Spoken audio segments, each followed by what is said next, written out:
Right now on Up with KREM. Today is the Idaho Primary Elections, what's on the ballot, and what you need to know this morning. In a week full of cool temperatures and rain chances, today we get the most rain overall. We're tracking when this widespread batch of rain arrives. When there are isolated incidents like what happened this weekend in downtown, it can absolutely have a ripple effect and people can question their safety. After a shooting in downtown Spokane, we share more about what the city is now doing to prioritize safety. When it comes to wildfires here in the Northwest, it's not a question of if we will see fires, but just how bad they will be. This morning, the Environment Northwest team gives us a look at our wildfire forecast. We are predicting significant wildfire risk for the state of Washington as we head into the 2024 season.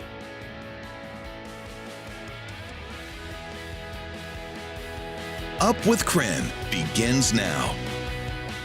Well, hi there, friends. Welcome to Tuesday. Thanks so much for joining us here on Up with KREM. I'm Channing Curtis. And I'm Tim Pham. It's good to see you, friends. Well, today we will experience some dry weather before things may change, or will change, I should say. You might want a raincoat for dinner plans if you have any. Meteorologist Thomas Patrick breaking it all down for us and timing it out. So, Thomas, how bad will this rain event be? Yeah, well, it depends on your perspective there, Tim, because rain is kind of a good thing for the region, so I'm welcoming in the rain, but preparing for it. I think it'll be moderate and steady and soaking for this evening. So soak in the sunshine while we have it right now. We'll start mostly sunny and see these conditions cloud up throughout the day. Right now it's 44 degrees, a little bit of a breeze out there, so certainly cool this morning. And temperatures getting into the 60s, but capping off there when that rain arrives. And that'll be at around 4 to 6 o'clock, give or take a couple hours for the region, because it'll be an evening rain, but it is a widespread rain, and that's the key here. So soaking rains for the late afternoon and evening hours tonight. Well, let's take a live look outside right now. This is I-90 right at the state line right there. You can actually see the sign right there at the bottom of the camera. No real traffic concerns to report at this time. For those of you who are heading out on your morning commute, of course, though, we'll keep you updated all morning long here on Up with KREM if anything changes.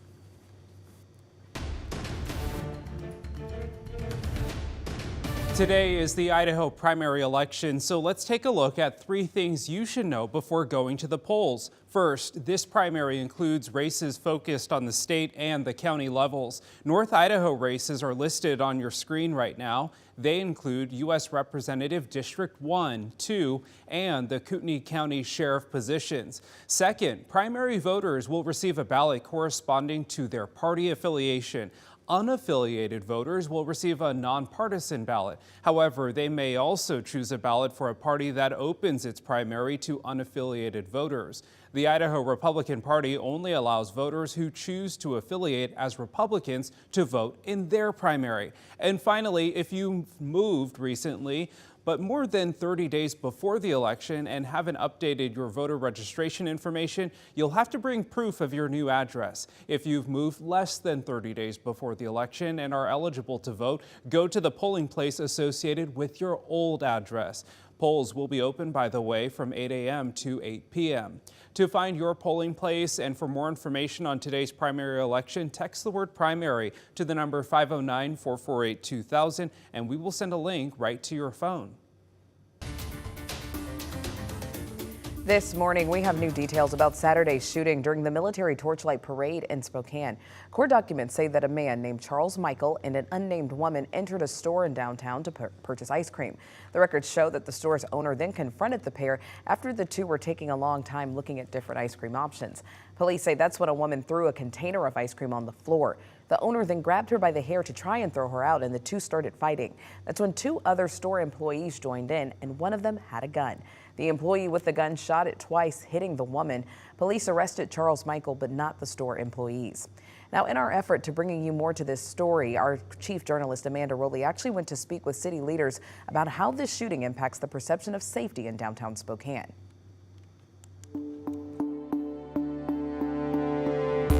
The shooting in downtown Spokane over the weekend happened just steps from the parade route. Now, although Spokane police say they weren't related, this shooting still has some people on edge. But the latest crime data shows things are improving in downtown Spokane. It's that time of year when Spokane draws crowds downtown for major events, including the annual Armed Forces Torchlight Parade.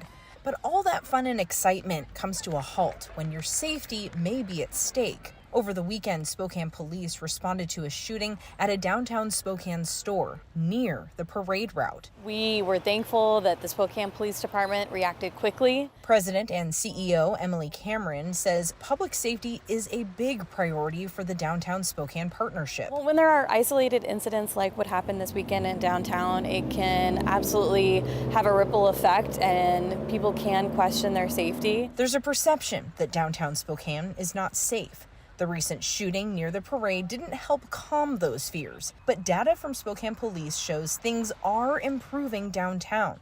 SPD's latest data shows violent crime in the downtown precinct decreased by nearly 7% over the past year, and property crime went down by more than 14%. SPD attributes some of that improvement to the department's reorganization last year.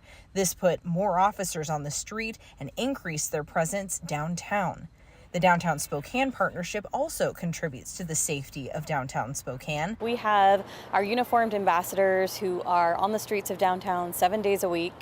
They are there to be eyes and ears and to help protect people who are in downtown. I think that we should never be satisfied with our response on public safety. City Council member Paul Dillon chairs the city's Public Safety Committee. He applauds SPD's immediate response to the shooting over the weekend. But Dillon also believes public safety can always be improved. I am committed to looking at an ordinance around public events, bringing weapons that can cause harm to people. I think that that's something that oftentimes in cities we overlook. We also received a statement from the interim city administrator that says the city prioritizes emergency preparedness plans for all major events, adding that coordinated response plans were successfully executed over the weekend during the downtown shooting. We'll have that statement on KREM.com. Reporting in downtown Spokane, Amanda Rowley, KREM 2 News.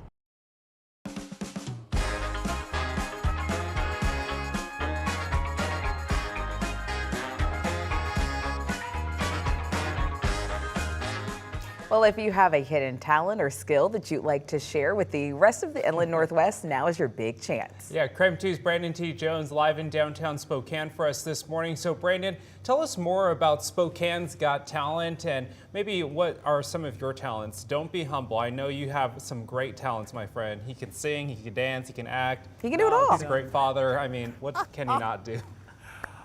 Oh my gosh. Well, that last one that you said is the most important one, but the other ones, I'm really not entirely sure about that. My ultimate goal is, yeah, I want to be like the new Jake from State Farm. So not too much acting, but just let me walk in and let me say a couple of lines. I think I'm capable of doing that, but a lot better, I think, or I enjoy a lot more reporting here in the news for you all in the morning. But if you've got some talents, whether it's singing, juggling, comedy, whatever it may be, take your talents right inside of the Spokane Civic Theater, because today you've got another opportunity to audition for Spokane's Got Talent.